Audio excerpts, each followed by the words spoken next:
Hello, everybody. Welcome back to BBFL Competitive Balance. You've all been waiting for it for no reason. On with the show, we've got our 2021 season competitive balance.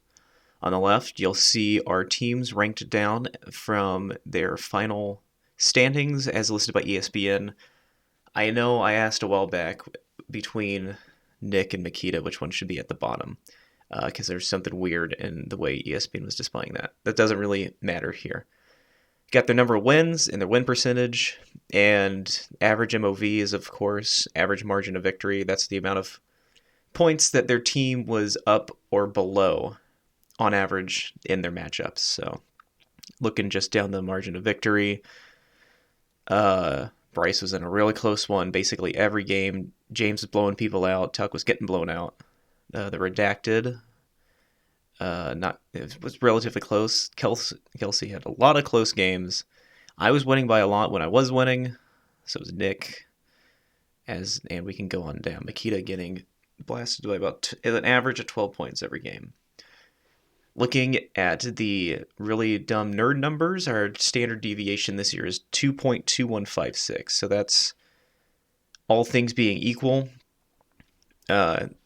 Simulate a season a million times, everybody would go even, which I guess we don't have an even number now, do we? It'd be do we go 8 and 8? I can't. Did we add an extra season? Whatever, doesn't matter. So that idealized with how with the number of teams we have, and number of games, idealized standard deviation would be 1.8708. Ours was 2.156, so we were there was a larger gap between the teams that were winning and the teams that were losing a lot. And you see that with a 3-win team and a couple 5-win teams and a 6-win team. But we had 3 teams that had 8 wins, 2 teams that had 7 wins, an 11-win team, and a 7-win team. So not quite. It's a little better than last year, but not by much. So about as even as it was last year. Looking at the margin of victory, standard deviation is about 37 points, so you should see about same thing as before. My brain's not working today. Our non-Scully competitive balance measure, again, which is another way to analyze equity in a team. Parity, sorry. An actual balance, metric would be 1.0, meaning the league is perfectly balanced. Above 1 means that they're further away in wins than we'd expect. Below 1 means we are closer than we expect. And we had an NSC score of 1.184313, which is a little less than we were last year and one of our best on record. The best on record still, I believe, goes to 2019, where we had under 1 for once. I think we look into that a little later. So all in all, it was still a relatively competitive season. Not the most competitive in terms of win-loss, but definitely no blowouts like we've had previously. We'll take a quick look at the point differentials next. This is net points, of course, is the positive or negative number of points you would have had scored compared to your opponent. So you add up all of Stu's points, for example, you add up all of Stu's points over the regular season, and you compare that to all the points scored by each of his opponents, and Stu came out with 81 more points total. Average point differential about 6 points there. Bryce -4, and we can head down there. So I'll make this document available to everyone too. Here's our standard deviation on the actual average point differential. The closer you are to 0, the more competitive you were. And then this is a metric that I actually ended up adding in between the last couple seasons. I like to look at where the league was after 4 weeks and then how we finished out the rest of the season. And I just kind of eyeballed what I saw as some of the biggest turnarounds or the biggest flops. Like James, for example, started off 2-2, then finished 8-2 to have a 10-4 record. Stu's pretty close behind with a 3-1. Ended up, no, I think I had these two. No, that's not even a highlight. I'm sorry. Ian down here started out hot, 3-1, one of 1, 2, 4 teams to start 3-1 ended up going 3-7 from there, ending up at 6-8.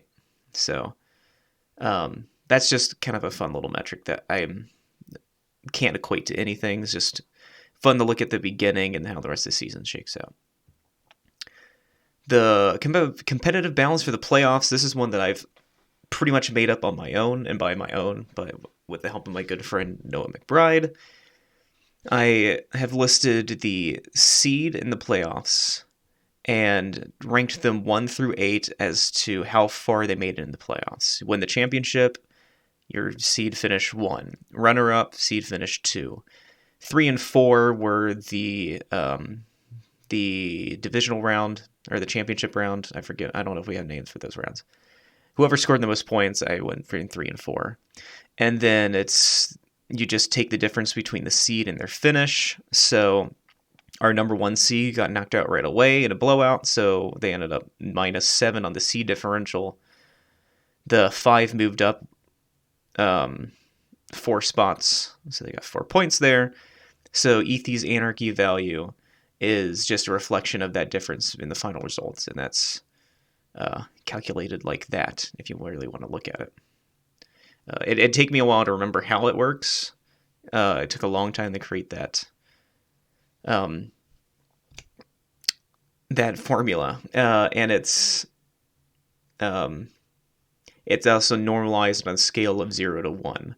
So if it returned a score of 0, that means that it went exactly as it would have on paper. So like the 1 seed would have won, the 2 seed would have taken second, the 3 seed would have taken third, etc. As well, a 1 would be total anarchy, which is the flip, where the 8 seed wins, the 7 seed loses to them in the Benny Bowl, the 6 seed is third place, etc., etc. So our EAV came out to a 0.75, so that we had a lot of anarchy this year, but not totally insane. EAV history is a similar concept. This is also normalized on a scale from 0 to 1. But 0 being the least anarchistic playoff we've ever had on paper, and 1 being, 1 being the most anarchistic, 0 being the most basic. Like 2019 was pretty bog standard as when it comes. So they were 0.1. We had a 0.89, which is a tie for the highest amount of anarchy, tying with 2018 when my loathsome Littens went to the Benny Bowl Championship. Our max, that should be a 0.89. I need to fix that. And our lowest is still a 0.25. Yeah, that didn't change anything. I hope. Just gonna leave that alone for now. I'll look at that later. Doesn't matter. That's all we have for our charts, right? That's all old hat. I already did the baseball. And then something else I started doing over the summer. I've updated all these graphs. I will also share these with the crowd. This is just all this data charted, including the 2021 season. This is regular season scoring by year by a manager. So each person has a distinct color. Man, I'm really burpy today. Sorry. We're going to have to see what we're going to do about this guy right here. I might just take him off completely. I don't know, because Walk is not on there. We can discuss that internally. So if we look at where we were in 2020 versus 2021, we were all still pretty much within range of each other. James posted the highest point there with 1,927 total points, with Makita with the lowest score of 1,558 points. So that's a difference of only about 300 in total scoring by teams. Pretty impressive there. This is the overall, well, let's see what happens with the average there. Can I get in there? So the average this year is about 1,717 points. So that through line, pretty standard as a average line should be.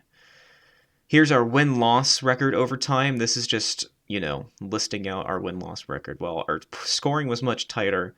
We had a much bigger gap between the halves up here with a 79% win percentage for Nick and a 21% win percentage for Makita down there.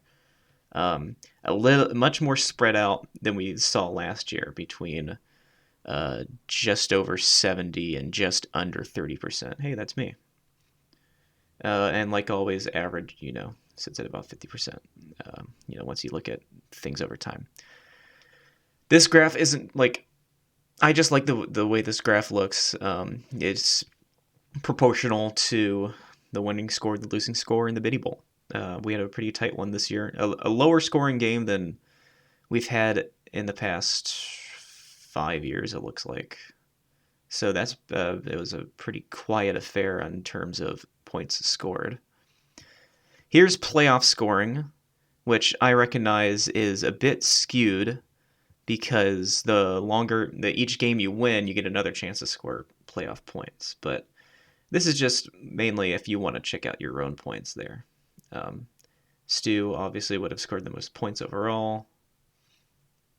Bryce with the runner-up.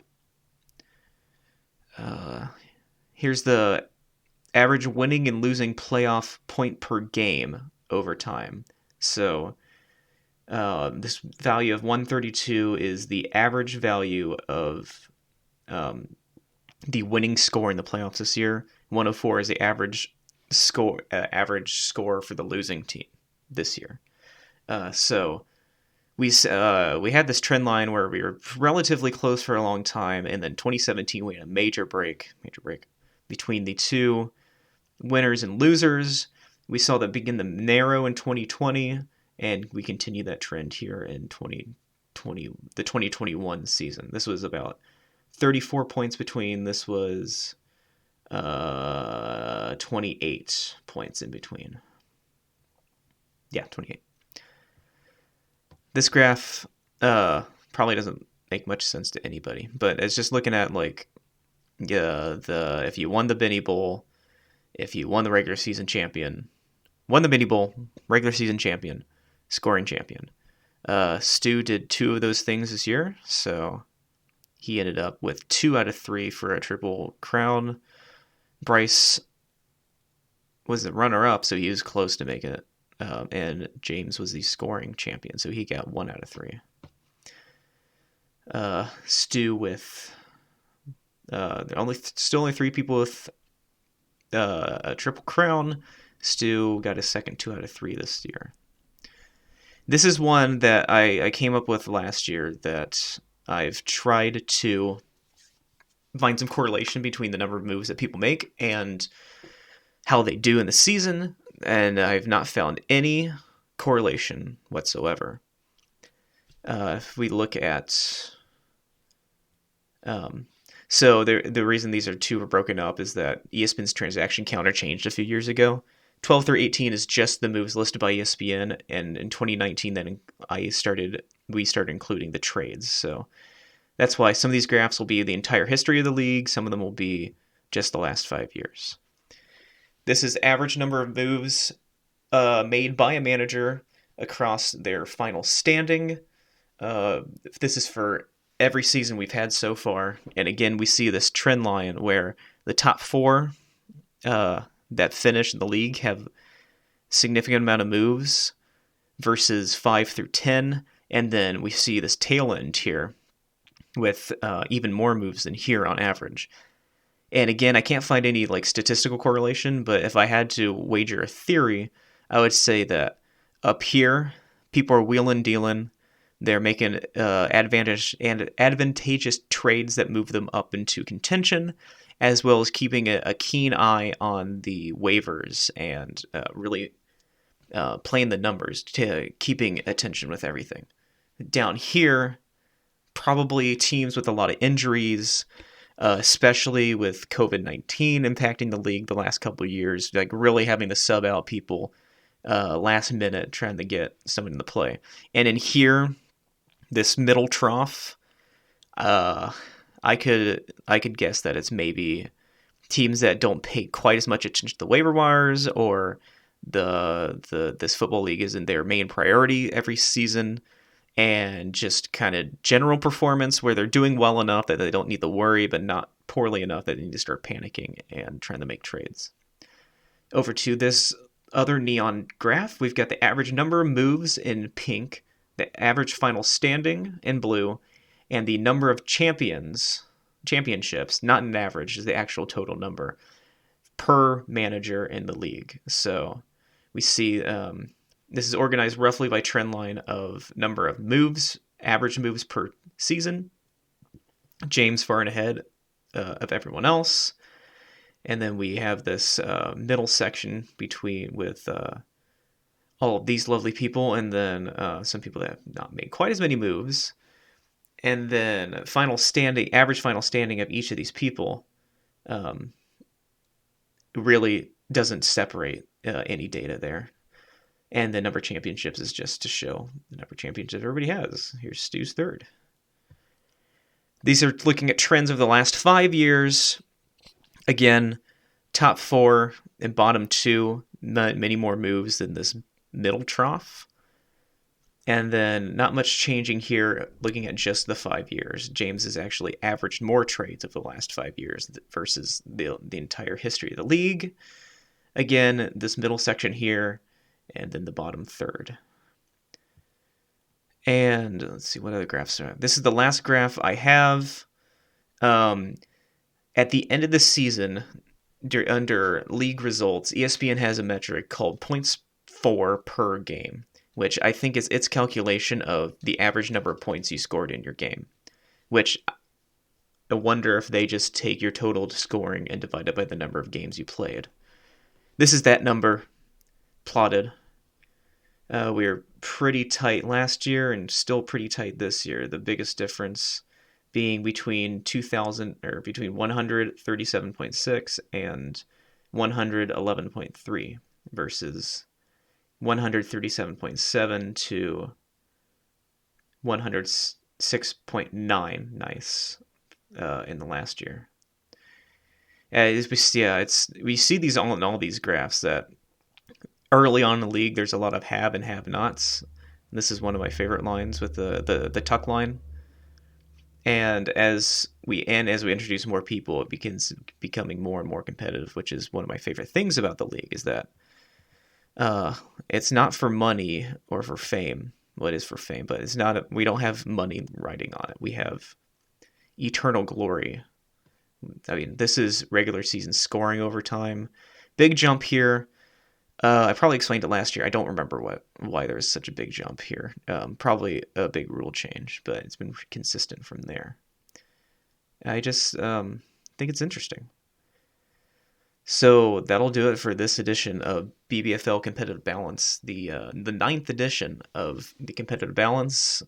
It's the 10th version of this graph document, but that's going over a bunch of other stuff. Hope you guys enjoy it. I'll upload links to these documents in the Discord, and hopefully you all have a lovely day. Thank you.